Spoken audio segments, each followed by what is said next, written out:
Bismillahirrahmanirrahim. Masya Allah. Tuan-tuan boleh hadirkan diri. Masya Allah. Supaya Allah SWT memberi keberkatan pada kita semua. Masya Allah. Masya Allah. Hadirkan diri. Yakin kita kepada perintah Allah SWT. Yakin kita pada janji-janji Allah SWT. Yakin pada perintah dan yakin pada janji. Iman dan ihtisab. Kita pula ada iman dan ihtisab. Masya Allah. Nobeli. Suara macam mana? Suara macam mana? Okey tak suara? Waalaikumsalam warahmatullahi wabarakatuh. Sihat nampak? Alhamdulillah sihat. Makan banyak. Safar ni tak terjaga makannya. Jadi nampak sihat sikit. Sihat selalu. Alhamdulillah. Semoga suara jelas, video bagus. Alhamdulillah. Masya Allah. Semoga di Singapura, macam mana dengan Singapura? Suara jelas Ustaz. Singapura, Alhamdulillah, salam sejahtera dari Singapura. Masya Allah. Abang Syah Ahlam kita, Maryam, Ahmad, Abdullah Azli Al-Fansuri. Okey, dah sihat ke saudara kita Abdullah Azli ni? Masya Allah. Jess, Alhamdulillah, comel. Nurizan Razak, Izzat Isa, Masya Allah. Ruqiyah Hayat, Masya Allah. Boleh hadirkan diri semua. Masya Allah, kita dah ada 16 orang baru. Masya Allah. Malam ni kita sambung pengajian kita. Masya Allah. Balik KL dah ke? Dapat sejam je dengan Maulana kat Sungai Seri Petani. Oh, Izzat Isa dapat sejam saja. Okey. Izzat Isa cikgu Izzat Isa ni cikgu ke? Lupa saya. Selamat suhasuh ceria ni hari. Alhamdulillah sihat. Menunggu seronok tunggu. Masya Allah sahabat-sahabat semua. Masya Allah.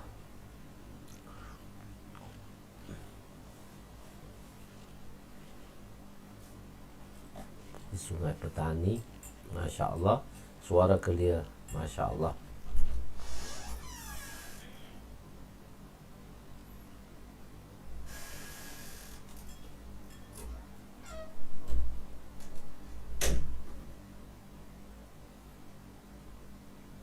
Masya Allah. Masya Allah, tuan-tuan boleh hadirkan diri ke semuanya. Kita menunggu sekejap, seminit dua lagi. Kawan-kawan, Masya Allah, hadirkan diri. Masya Allah. Masya Allah. Barakallah fih.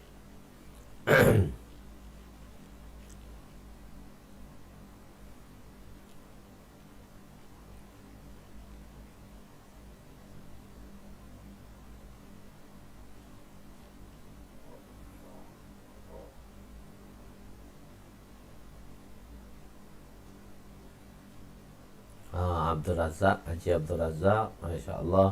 Muda, Masya Allah, hadir balik. Rindu. Salamualaikum Rasul, Masya Allah. Kita tunggu kawan-kawan kita pada malam ni, Insya Allah. Masya Allah. Tengok 20 orang, Masya Allah. Kita tunggu perlahan-lahan, Insya Allah. Bismillahirrahmanirrahim. Assalamualaikum warahmatullahi wabarakatuh. Subhanaka la ilma lana illa ma'allamtana innaka antal alimul hakim. Wa la hawla wa la quwwata illa billahil aliyyil azim. Rabbi yassir wa la tu'assir wa tammim bil khair. Ya Fattah wa bika nasta'in. Nahmaduhu wa nusalli wa nusallim ala rasulihil karim wa ala alihi وأصحابه الفاتحين بهديهم إلى الحقيقة المجادة. أما بعد أعوذ بالله من الشيطان الرجيم. بسم الله الرحمن الرحيم. wal 'asri innal insana lafi khusr illa allazina amanu wa 'amilus shalihat wa tawasaw bil haqqi wa tawasaw bis sabr. Sadaqallahul azim. Wa qala an-nabi sallallahu alaihi wasallam, la yu'minu ahadukum hatta yuhibba li akhihi ma yuhibbu li nafsihi. Wa qala an-nabi sallallahu alaihi wasallam, nadarallahu imra'an sami'a maqalati fawa'aha summa addaha kama sami'a rubba muballighin aw amin sami'in aw kama qala alaihi wassalatu wassalam. Ya, malam ni kita berada di muka surat 57, masih lagi dalam jilid ketiga dalam kitabus salat, iaitu babuz zikir ba'da salat. Babuz zikir ba'da salat, iaitu fasal kedua, waktu penerimaan doa. Hadis yang ke-968 kurungan 10, waktu penerimaan doa. Bismillahirrahmanirrahim. Wa an Abi Umamah radhiyallahu anhu qala qila ya Rasulullah ayyu du'a asma'u qala jawful lail al-akhir wa duburu salawatil maktubah. Rawahu Tirmizi. Sayyidina Abu Umamah radhiyallahu anhu berkata, Nabi SAW telah ditanya, ya Rasulullah, manakah doa yang paling mustajab, yang paling diterima? Baginda SAW berdoa, bersabda, doa di bahagian malam yang terakhir, yakni doa di tengah malam lah, dan setiap kali selepas solat fardu. Setiap kali selepas solat fardu. Sebelum ni kita telah jelaskan beberapa kali dah hadis ini. Ini sekarang dah didatangkan matan hadis ini. Sami'a memberi makna mendengar dan menerima. Sami'a telah kita jelaskan dulu, iaitu perkataan mushtarak, satu perkataan yang mempunyai lebih daripada dua makna, sekurang-kurangnya iaitu satu makna. Sekurang-kurangnya satu makna. Jadi maksudnya iaitu menerima, yakni manakah tempat atau waktu yang paling diterima doa di sisi Allah. Mana tempat yang mana bila kita nak berdoa, Allah paling terima doa kita. Nabi SAW menyatakan jawful lail al-akhir. Ini doa di pertengahan malam yang terakhir lah. Jika malam itu dibahagikan kepada dua, maka daripada maghrib hingga ke subuh kita bahagi dua. Maghrib jam 7 hingga subuh jam 6. So 11 jam. 11 jam, 5 jam setengah. Jadi pada 5 jam setengah, 7 sampai 5, 12 setengah ke atas lah. Begitu. Ataupun kalau dibahagi 3, 11 dibahagi dengan 3, maka kita akan dapat 3 jam. Dalam 3 jam 45 minit. 3 jam 45 minit, 3 jam 45 minit, sejam setengah, jadi 7 setengah. Jadi 7 campur 7 setengah, 7 campur 7 setengah, 12, 2 setengah pagi lah, hingga ke akhir lah. Gitu. Jadi lafaz dubur tadi lafaz mustarak. Jadi golongan, dan ini kita kata Imam Ahmad telah mengambil makna perkataan dubur itu, iaitu doa membaca doa yang dibaca selepas tasyahud. Babut tasyahud kan dulu kan, babut doa fit tasyahud, dibawa babut doa. Imam Musannif bawa babut doa fit tasyahud, babut doa fit tasyahud, bab doa di dalam tasyahud. Di sini dibubuh babuz zikir ba'da salat. Jadi zikir tu makna dia umum, luas, telah kita jelaskan sebelum ini. Okey, dan ada golongan yang dikatakan golongan Salafi atau Wahabi mentarjihkan makna, iaitu selepas tasyahud sebelum salam.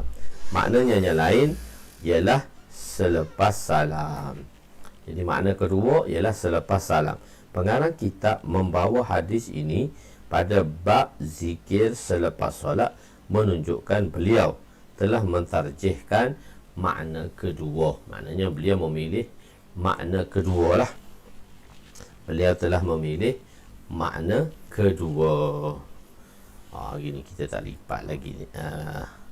Mindil kita ni. Ridak kita ni. Ini lipat sikit ridak. Kita memilih makna kedua. Makna kedua. Jadi bila memilih makna kedua, bermakna di sini ialah menunjukkan iaitu doa lah. Doa selepas sembahyang. Doa selepas sembahyang. Kebanyakan ulama berpendapat disunatkan berdoa secara mutlak. Doa ni secara umum lah. Ada pendapat mengatakan bahawa diam lebih afdal kerana redha dengan ketentuan Allah Ta'ala. Jadi tak payah berdoa lah. Doa lah apa yang Allah bagi. Pendapat lain yang afdal ialah berdoa dengan lidah dan redha dengan hati. Jadi pengarang Mirqatul Mafatih ni, perkataan ni saya ambil daripada syarah Mirqatul Mafatih. Itu beliau ada orang kata tak payah doa, redha saja apa Allah bagi pada kita, kita doa. Tak payah kita redha. Tak. Pendapat yang kita pilih ialah afdalnya kita doa lah. Dan kita sebut dengan perkataan, kita minta kepada Allah Subhanahu Wa Taala, dan selepas tu kita redhalah apa yang Allah Subhanahu Wa Taala telah bagi kepada kita redha kepada Allah Subhanahu Wa Taala. Kan? Jadi hadis yang ke-969 kurungan 11, Nabi perintahkan membaca muawwizat selepas solat. Wa an Uqbah bin Amir radhiyallahu anhu qala amarani Rasulullah sallallahu alaihi wasallam an aqra'a bil muawwizati fi duburi kulli salatin. Rawahu Ahmad wa Abu Daud wa Nasa'i wa Baihaqi fi ad-da'watil kabir. Sayyidina Uqbah bin Amir radhiyallahu anhu berkata, Rasulullah sallallahu alaihi wasallam telah menyuruhku. Rasulullah sallallahu alaihi wasallam telah menyuruhku membaca surah-surah muawwizat selepas setiap kali solat. Hadis riwayat Imam Ahmad, Imam Abu Daud, Imam Nasa'i, Imam Baihaqi dalam kitabnya Ad-Da'watul Kabir.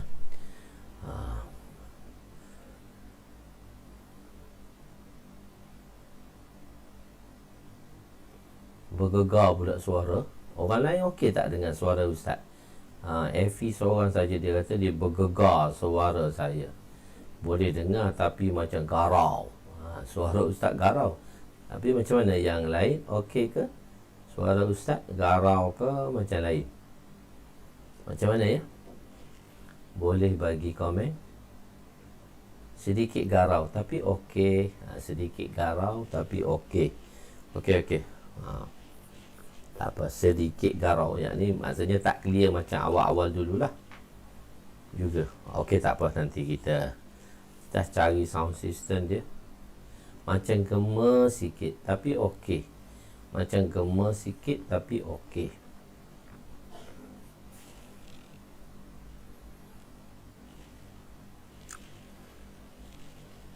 Okey.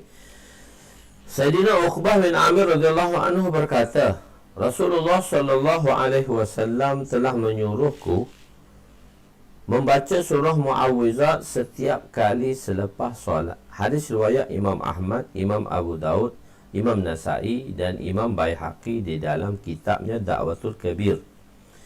Muawwizat maksudnya di sini 4 surah, iaitu surah Al-Kafirun, surah Al-Ikhlas, surah Al-Falaq dan surah An-Nas. Dari segi bahasa, asalnya muawwizat ialah surah Al-Falaq dan An-Nas saja, kerana dalamnya disebut mengenai meminta perlindungan daripada Allah terhadap perkara-perkara yang tidak diinginilah. Alamat Tibi rahmatullah alaih, iaitu pengarang Alamat Tibi rahmatullah alaih. So nanti kita tengok pula, kita ubah mic ke bawah, atas sikit. Okey. So macam mana? Clear tak suara dia? Okey, tak ada tak apalah. Okey, tak ada tak apalah. Kita jalan ajalah. Kita jalan saja. Okey.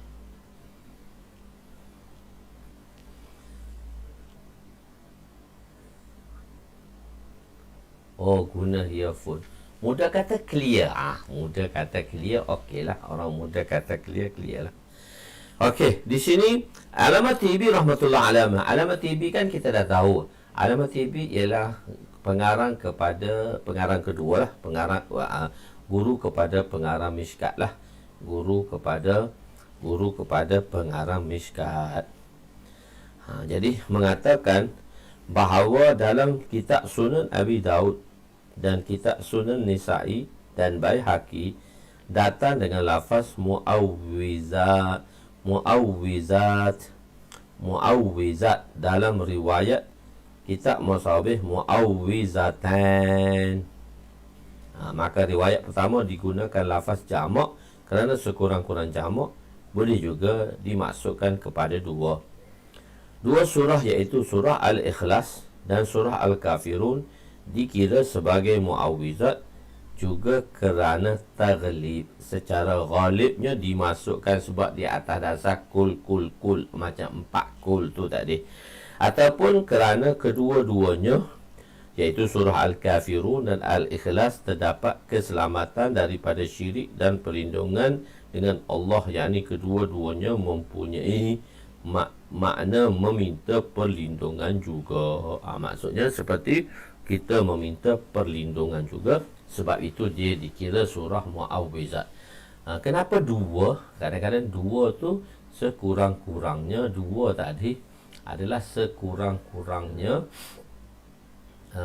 dua ni adalah sekurang-kurangnya jamak. Kalau sirah mutakallim, dua tu sudah dikira jamak. Di setengah tempat zikir selepas solat sangat ringkas. Jadi amalkanlah amalan sebagaimana dalam hadis ini selepas selesai zikir ijtimai.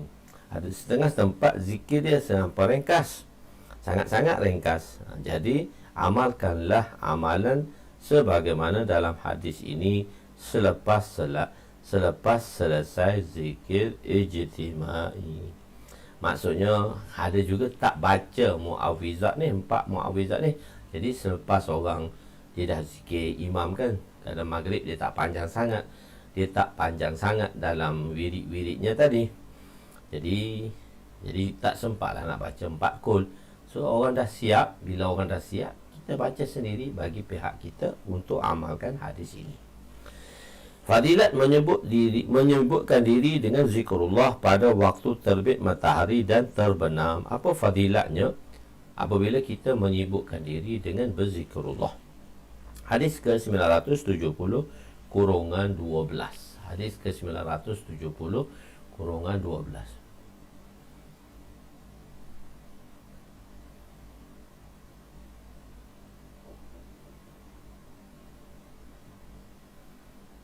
Okey. Wa an Anas radhiyallahu anhu qala Rasul sallallahu alaihi wasallam la an aq'uda ma'a qaumin yazkuruna Allah min salatil ghadati hatta tatlu'a asy-syamsu ahabbu ilayya min an u'tiqa arba'atan min waladi Ismail wa an aq'uda ma'a qaumi yazkuruna Allah min salatil 'asri ila an tughraba asy-syamsu ahabbu ilayya min an u'tiqa arba'atan. Rawahu Abu Daud. Sayyidina Anas radhiyallahu anhu meriwayatkan bahawa Rasulullah sallallahu alaihi wasallam bersabda, "Daku pasti akan duduk bersama satu kaum yang berzikir kepada Allah daripada solat subuh hingga terbit matahari, iaitu lebih daku sukai daripada memerdekakan 4 orang hamba keturunan Nabi Ismail alaihi salam, dan pasti juga daku duduk bersama kaum yang berzikir kepada Allah daripada solat asar hingga terbenam matahari, iaitu lebih daku sukai daripada memerdekakan 4 orang hamba." Hadis riwayat Imam Abu Daud. Berzikir di sini kita dah kata amalan-amalan zikir ni umum. Berzikir ni umum, tak semestinya subhanallah, la ilaha illallah. Zikir ini maksud dia luas lah. Maksud dia luas, iaitu merangkumi berdoa, berzikir, membaca Al-Quran, bermuzakarah ilmu, dan berzikir bersama orang-orang yang soleh. Duduk berzikir bersama orang yang soleh. Misalnya, kalau kita ada syekh-syekh zikir, guru-guru zikir, maka kita akan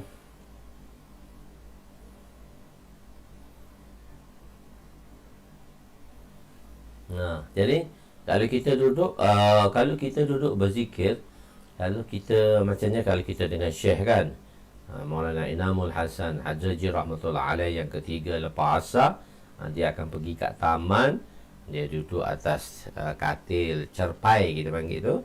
Dia duduk sambil berunjuk kaki, sandar ke bantal, dia pegang tasbih berzikir. So kita orang datang akan berzikir lah bersama syekh. Itu maksudnya berzikir bersama orang-orang yang soleh, dengan guru-guru lah biasanya. Dan apabila masa kalau kita dalam jemaah, kita buat amalan, kita bermuzakarah ilmu, kita muzakarah yang dibuat selepas asar, ataupun kita bermusyawarat. Kalau dengan dakwah kita ada tajwiz, semua itu dikira berzikir lah, menyibukkan diri dalam perkara-perkara agama, menyibukkan diri dengan perkara-perkara agama. Dikhususkan Bani Ismail kerana kemuliaan. Dan jadi Nabi kata, aku suka duduk ni sampai terbenam matahari atau selepas subuh. Biasanya kalau kita kan tajwiz selepas subuh, dan mesyuarat lepas asar. Tajwiz tu maksudnya kita rancangkan dulu cadangan-cadangan, rancangan-rancangan yang kita buat. Tajwiz kan kita buat tajwiz, kita buat perangkaan. So kita buat perangkaan supaya apa? Bila kita masuk mesyuarat tu, kita mudah untuk kita buat satu keputusan, untuk kita tanfizkan lah, kita bermesyuarat lah, begitu. Jadi maka Nabi kata, aku menyukai, ilayya ahabbu ilayya min an u'tiqah, iaitu memerdekakan 4 orang hamba daripada walad Ismail. Di sini kenapa disebut Bani Ismail? Walad ni Bani lah, Bani Ismail, kerana kemuliaan dan ketinggian mereka berbanding keturunan lain dalam kalangan bangsa Arab. Dan bangsa Arab adalah bangsa yang paling afdal, juga kerana hampir dan mengambil beratnya Nabi akan mereka. Nabi sendiri daripada keturunan Nabi Ismail. Jadi orang bangsa Arab ni bangsa yang bagus. Lepas tu ada orang yang menghormati bangsa Arab. Masya Allah, satu penghormatan bangsa Arab. Apatah lagi keturunan Nabi Ismail, daripada Nabi lahir daripada keturunan Nabi Ismail alaihissalam. Anak Nabi Ismail, keturunan anak-anak cucu Nabi Ismail lah. Daripada Nabi Ismail itulah zahirnya keturunan Nabi SAW. Daripada Ishak itulah lahirnya Bani Israel, Nabi Bani Israel. Dan Nabi sendiri daripada keturunan dan orang Arab ni lah, khususnya pula Ahlul Bait. Mereka daripada Ahlul Bait. Mereka daripada Ahlul Bait. Jadi Ahlul Bait ni memang kita menghormati Ahlul Bait. Syekh Junaid Baghdadi rahmatullah alaih, sebelum dia menjadi syekh yang besar di dalam tasawuf dan alim yang besar, beliau adalah pahlawan diraja. Beliau adalah pahlawan, ahli gusti diraja. Jadi siapa yang lawan dengan dia, dia adalah ahli gusti raja. So raja ni ada ahli gusti. Jadi siapa akan lawan ahli diraja ni? Jadi ada satu orang, dia bekas ahli gusti juga, pahlawan diraja.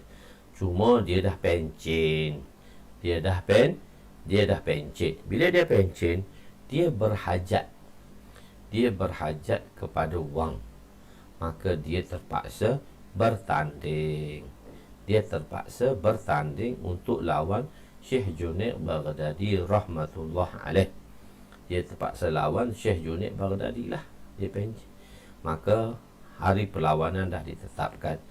Cuma sebelum dia berlawan dengan Syekh Junaid Baghdadi rahmatullah alaih, maka dia pesan kat Syekh Junaid Baghdadi. Dia kata, tuan, tolonglah saya. Saya nak berlawan ni sebab saya berhajat. Saya memerlukan wang. Ghaliban keperluan wang lah untuk perkahwinan anak dia, saya rasa tak silapnya. Ataupun adalah maksud dia yang tertentu. Dia berhajat untuk menggunakan, dia berhajat kepada keuangan lah untuk menyelesaikan masalah dia. Maka dia pun sanggup nak lawan. Dia sanggup nak lawan apa? Nak lawan untuk dapatkan keperluan tadi. Maka sebelum berlawan, dia telah beritahu kepada Syekh Junaid Baghdadi. Masa tu Junaid Baghdadi belum jadi syekh lagi lah. Maka dia pun beritahu. Dia kata, tuan, bila pertempuran berlaku esok hari, tuan kalahkan diri tuan, biar saya menang dengan tuan. Tuan kalahkan tuan dan saya menang. Dan saya dapat memenangi pertarungan tadi. Dan saya dengan wang taruhan tadi, saya akan dapat hadiah lah daripada kemenangan tadi. Syekh Junaid Baghdadi kata, apa akan jadi dengan aku? Bila aku kalah, maka aku akan dibuang kerja lah.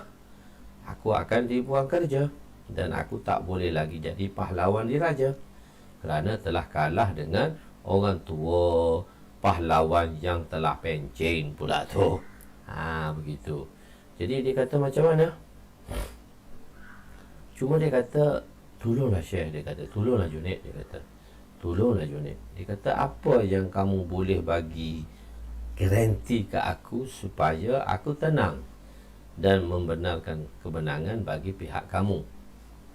Maka dia kata, Junaid, dia kata, aku adalah keturunan Rasulullah SAW. Aku adalah keturunan Muhammad. Aku berhajat kepada keuangan wang di dalam pertengaruhan ini. Ketolonglah aku. Kau kalahkanlah diri engkau. Dia kata, kau kalahkanlah diri engkau. Maka dalam pertempuran pada keesokan harinya, Syekh Junaid Baghdadi rahmatullah alaih telah mengalahkan dirinya. Dan bila kalah, lazimlah perkara yang akan berlaku ke atasnya, iaitu dia telah dibuang kerja oleh raja. Dia kata, engkau lawan orang tua pun kalah, apalah engkau ni, dia kata. So dia dibuang. Selepas itu, dia telah bermimpi berjumpa dengan Nabi SAW. Maka berkata Nabi SAW, yang mafhumnya lah, Junaid, dia kata, kerana kamu menghormati keturunanku, maka Allah Subhanahu Wa Taala akan memberi kemuliaan kepadamu. Lepas baru Syekh Junaid pergi belajar, dan dia jadi orang yang masyhur di kalangan ulama, di kalangan tasawuf, ulama tasawuf dan ulama fiqh. Dia telah menjadi masyhur, dia kata. Telah menjadi masyhur. Akhir, Allamah Tibi rahmatullah alaih berkata, pengkhususan 4 orang tidak diketahui melainkan daripada Nabi, dan wajib benda Nabi sebut 4 lah. Kita tak boleh nak banding apa. Kita tak payah fikir kenapa 4. Dah Nabi sebut 4, maka kita terima je lah 4. Berkemungkinan, tapi ulama ada juga mencari kemungkinan atas dasar sebab-sebab yang elok, sebab-sebab yang baik lah, kita kata begitu, iaitu berkemungkinan kerana terbahagi amalan yang dijanjikan kepada 4 amalan.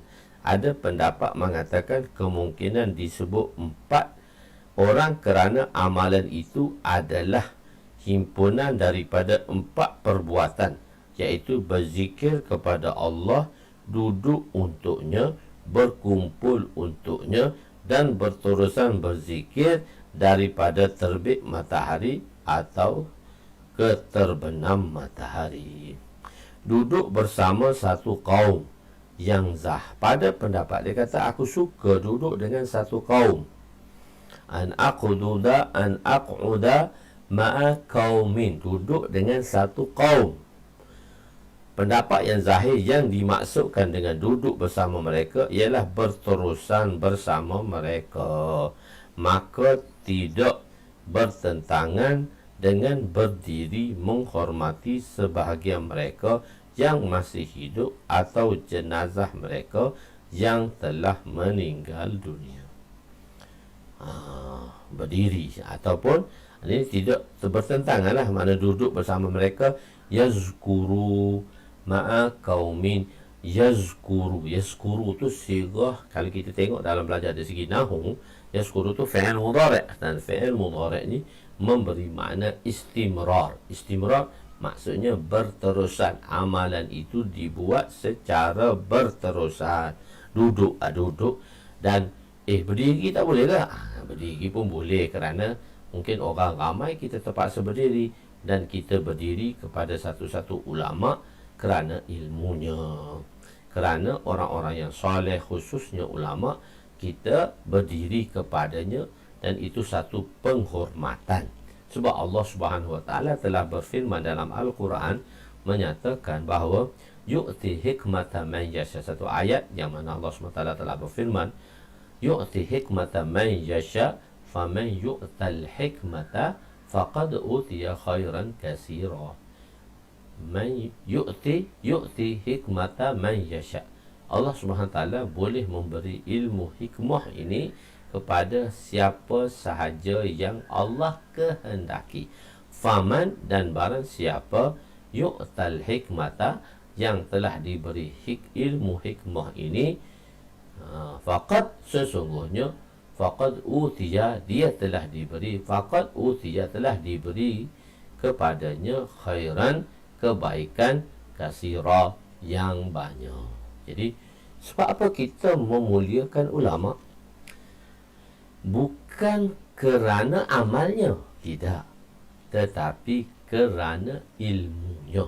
Kita diperintah dan disuruh menghormati ulama, bukan sebab kita tengok amal dia. Kalau hak tak ada amal, maka kita tak menghormati. Itu salah, konsep tu salah. Kita menghormati ulama kerana ilmunya. Hikmah tadi, hikmah tu ialah ilmu nubuwah lah. Ilmu hikmah tu apa maksud ta'rif hikmah? Ta'rif hikmah tadi tu, ta'rif hikmah ialah wad'u syai' ala mahallihi fi shawab la yasluhu illa bin nubuwah. Itu ta'rif hikmah yang ditulis oleh Alama Alusi rahmatullah alaih. Alama Alusi dalam tafsirnya Ruhul Ma'ani mengatakan perkataan hikmah. Beliau mentarifkan perkataan hikmah macam kita mentarifkan perkataan taufik. Apa makna taufik? Ada kan? Ada dalam sebahagian yang sebelum ni kita pernah belajar apa makna taufik. Taufik ni, taufik hidayah. Taufik ni inabah, pengurniaan Allah Ta'ala. Jadi kita memaknakan taufik itu dengan makna bersungguh-sungguh. Dengan makna bersungguh-sungguh. Atas dasar perkataan bersungguh-sungguh, itu makna taufik. Itu juga makna hikmah. Dia bertentangan dengan makna zalim. Makna zalim, apa dia makna zalim? Wad'u syai' ala mahallihi, ala ghairi mahallihi. Ghairi mahallihi. Wad'u syai' ala ghairi mahallihi. Meletakkan sesuatu tidak di tempat yang sepatutnya. Meletakkan sesuatu tidak berada di ala ghairi, ke atas, ghairi, selain, ghairi, ala ghairi mahallihi, selain daripada tempatnya. Maka itu kita panggil dia zalim. Zalim tu adalah zalim kecil ke zalim besar, tapi zalim yang besar tu syirik lah.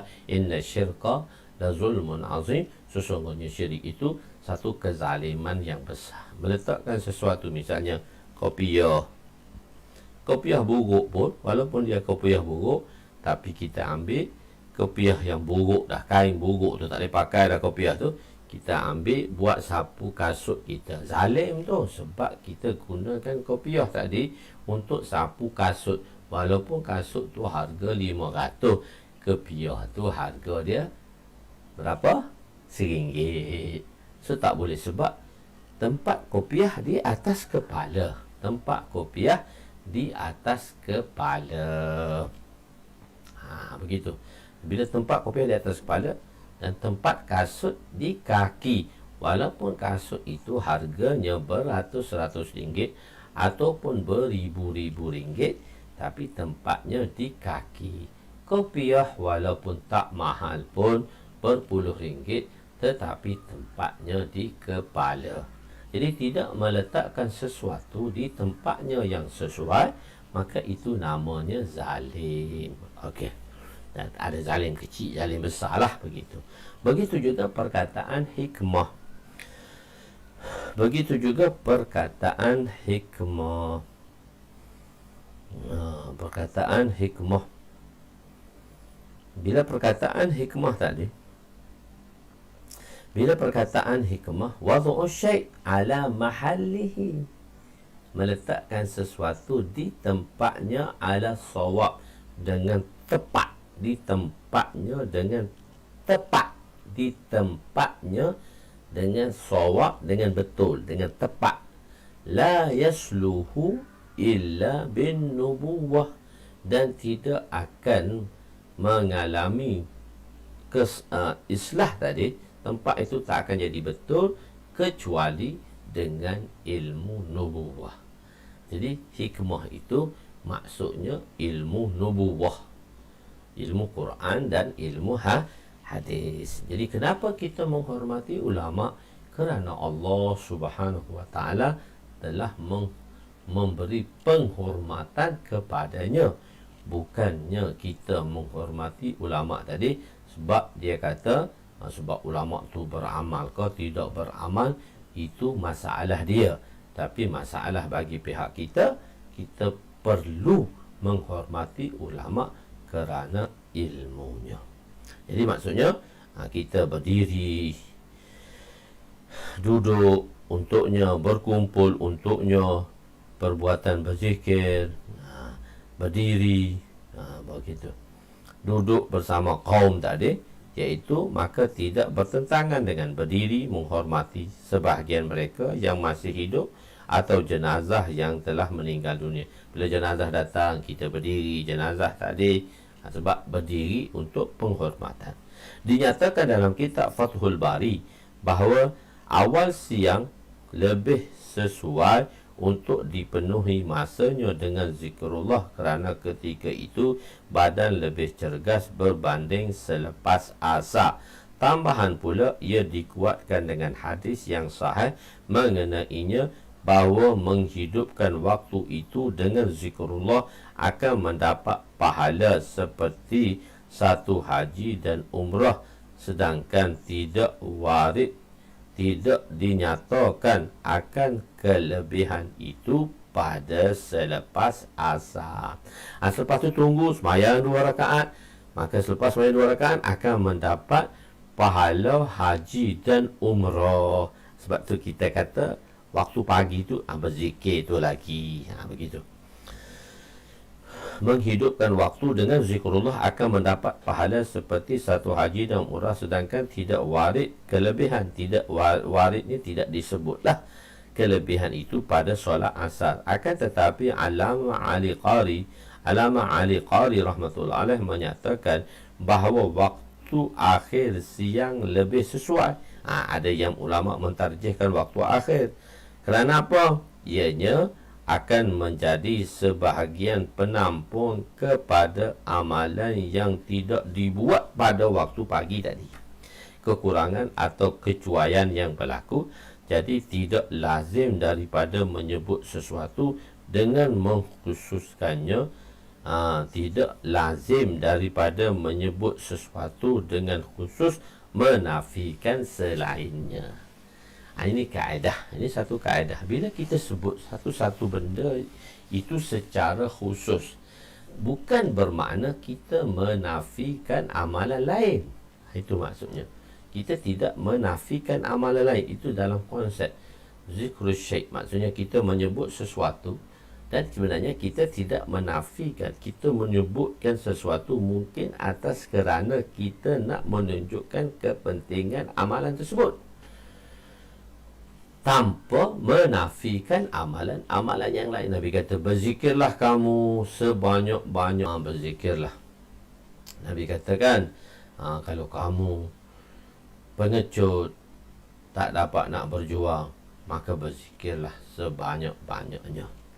Berzikirlah sebanyak-banyaknya.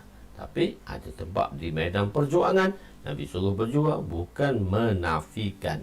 Jadi tidak lazim, maknanya tidak, benda tu pun tidak menjadi satu kemestian. Lazim tu benda yang mesti, daripada menyebut, dengan kita menyebutnya secara khusus amalan-amalan tersebut, dan akan menafikan yang selainnya. Okey. Hadis yang seterusnya iaitu fadilat zikrullah selepas solat subuh. Wa anhu, hadis yang ke 971 kurungan 13.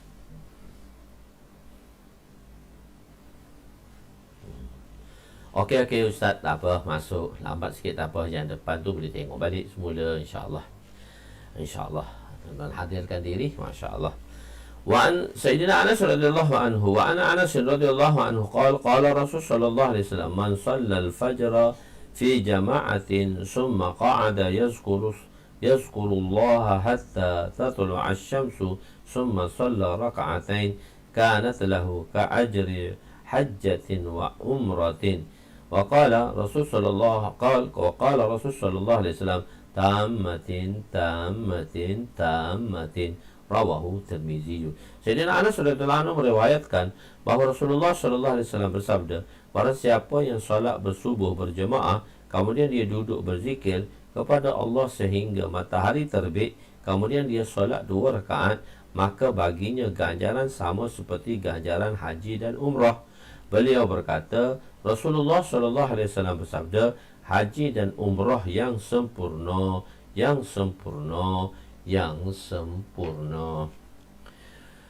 Allahu Akbar. Kemudian duduk berzikir. Allama Ali Qari rahmatullah alaih penerangan mengatakan bahawa maksudnya ialah berterusan berada di tempatnya setelah solat subuh dan dalam masjid yang dia solat subuh di dalamnya. Maknanya berterusan di sini tu tak semestinya dia tak ubah, maknanya dia duduk dalam masjid tadi. Maka dengan keterangan ini tidak menafikan bangun untuk tawaf, mempelajari ilmu, ke majlis penerangan agama dan nasihat, membaca bacaan Yasin dalam masjid. Maka mesti dia duduk situ, tak bangun-bangun, tak. Bangun nak pergi ambil kitab, bangun kita nak pelajar agama, bangun kalau duduk depan Masjidil Haram, bangun nak tawaf. Itu dia tidak menafikan majlis ilmu ke majlis penerangan agama. Kita ada majlis nasihat, majlis baca Yasin. Ada juga pendapat yang kurang kuat menyatakan bahkan walaupun dia pulang ke rumahnya dalam keadaan berterusan berzikir juga dikira dia berzikir. Tapi pendapat ni tak kuatlah. Solat yang dimaksudkan dalam hadis ini solat isyraq di awal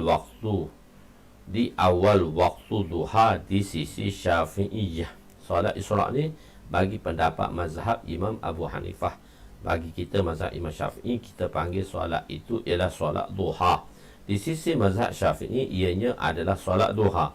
Dalam mazhab Syafi'i tidak ada solat isyraq. Cuma ada juga dalam kalangan ulama Syafi'iyah seperti Imam Ghazali yang berpendapat adanya solat isyraq. Ada, bukan tak ada, tapi kebanyakannya kita mengatakan. Sebab itu saya dah jelaskan kepada tuan-tuan dahulu, untuk mereka yang sembahyang solat isyraq 4 rakaat, kebiasaannya kita buat isyraq ni ialah selepas syuruk. Bukan selepas syuruk tu terus kita boleh sembahyang, tak. Selepas syuruk kita tengok biasanya dia 3 darjah. Matahari naik ke 3 darjah. Satu pendapat mengatakan 3 darjah. So 3 darjah ialah 1 darjah 4 minit lah. 1 darjah 4 minit. Maka 3 darjah adalah 12 minit.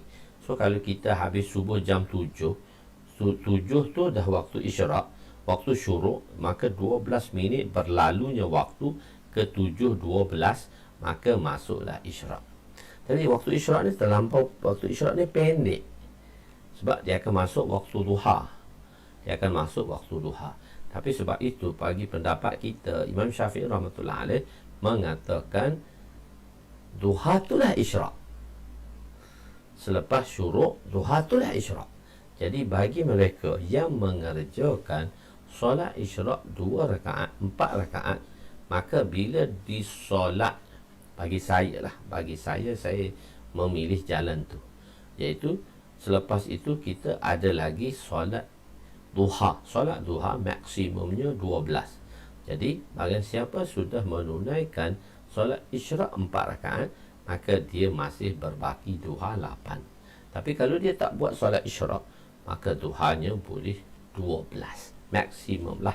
Jadi orang tanya nak buat macam mana, so terpulanglah kepada benda tu.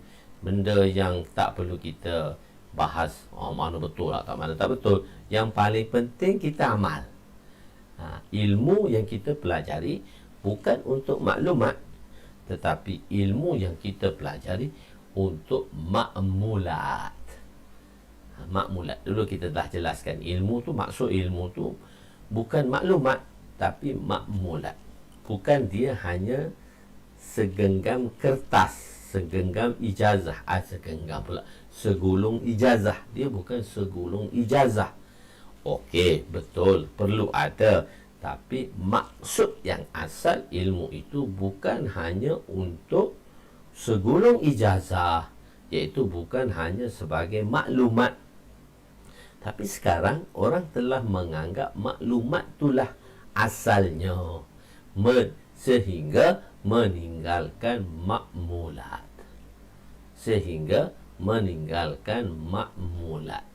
Asal ilmu yang kita pelajari maksudnya makmulat. Makmul daripada amal lah, daripada perkataan amal. Jadi kita nak jadikan ilmu yang kita pelajari ini sebagai amalan kehidupan. Jadi okeylah, siapa buat isyraq, dia telah jadikan amalan kehidupan dia. Siapa buat duha, dia telah menjadi amalan kehidupannya. Bukan hanya tahu tapi tak buat. Hak tu yang susah. Bukan ilmu itu sebagai maklumat sahaja, bahkan dia menjadi makmulat. Okey. Solat yang dimaksudkan dalam hadis ini ialah solat isyraq di awal waktu, duha, di sisi mazhab Syafi'iyah. Cuma ada juga dalam itulah kalangan Imam Syafi'i. Rasulullah SAW bersabda, haji dan umrah yang sempurna diulang sebanyak 3 kali untuk takkid, iaitu untuk menguatkan amalan tersebut, untuk menguatkan supaya yakin kepada janji-janji tadi. Ada ulama berpendapat diulang Rasulullah SAW bersabda supaya tidak disangka bahawa takkid dan pengulangan dengan kesempurnaan itu adalah perkataan Sayyidina Anas. Bahawa takkid dan pengulangan dengan kesempurnaan itu bukan perkataan Nabi, bahkan itu perkataan Sayyidina Anas radhiyallahu anhu. Ada sebahagian menterjihkan, menjelaskannya secara demikian. Okey, fasal yang ketiga, babu zikir ba'da salat. Fasal yang ketiga iaitu fasal yang ditambah oleh pengarang kedua. Berapa lama kadar pemisah antara dua solat, antara satu solat dengan dua solat? Berapa lama kadar dia daripada sembahyang fardu hingga ke sembahyang sunat? Apa kadar dia? Kalau fardu ke fardu tu jauh lah, maksudnya fardu ke sunat. وعن الأزرق بن قيس رضي الله عنه قال صلى بنا إمام لنا يكنى أبا رمسة قال صليت هذه الصلاة أو مثل هذه الصلاة مع النبي صلى الله عليه وسلم قال وكان أبو بكر وعمر ورضي الله عنهما يقومان في صف المقدم عن يمينه وكان رجل قد شهدت التكبيرات الأولى من الصلاة فصلى النبي صلى الله عليه وسلم ثم سلم عن يمينه وعن يساره حتى رأينا بياض خديه ثم انتفل كانفتال أبي رمسة يعني نفسه وقام الذي أدرك معه التكبيرة الأولى من الصلاة يشفع فوسب إليه عمر فأخذ بمنكبيه فحزه ثم قال اجلس فإنه لم يهلك أهل الكتاب إلا أنه لم يكن بين صلاتهم فصل فرفع النبي صلى الله عليه وسلم بصره قال أصاب الله بك يا ابن خطاب رواه Abu Daud. Hazrat Arzak bin Qais rahmatullah alaih berkata, seorang imam yang kita panggil dia Abu Rimsah telah mengimami kami. Ini sahabat tabi'in lah, Abu Rimsah. Dia berkata, Abu Rimsah ni sahabat lah. Dia telah berkata, katanya Hazrat Arzak ni, aku bersolat bersama Nabi. Dia berkata lagi, Sayyidina Abu Bakar dan Sayyidina Umar berdiri di saf hadapan bahagian kanan baginda.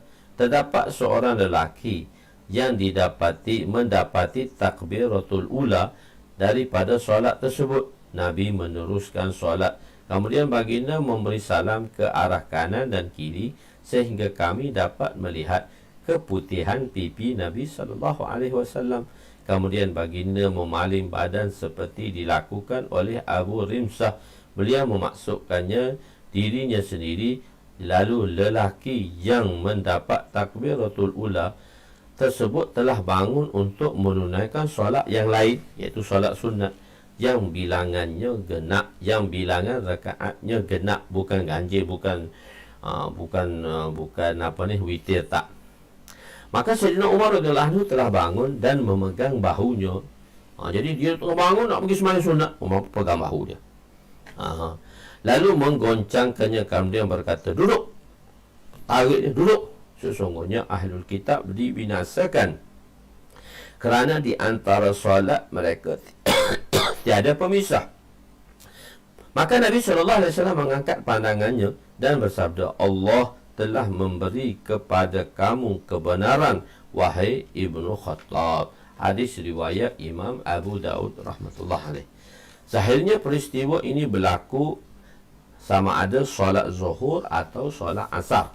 Di saf bahagian kanan baginda, faedah yang diambil di sini bahawa digalakkan untuk berusaha supaya dapat bersolat di saf pertama.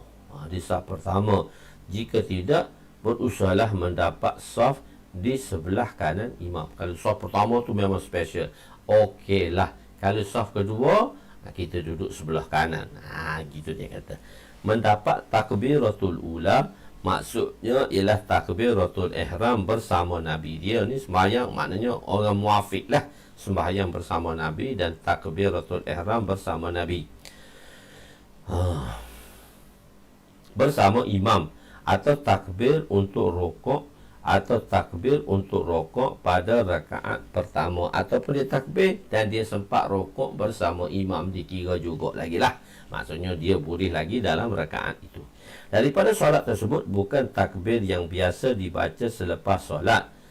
Sebab disebut juga perkataan ini adalah untuk menambah penerangan bahawa sahabat tersebut bangun selepas solat untuk solat sunat, bukan sebagai seorang masbuk yang ingin menambah rakaat untuk menyempurnakan bilangan solatnya yang tertinggal tadi. Tak, dia bangun tu sebab lepas Assalamualaikum bangun terus nak sembahyang sunat ni.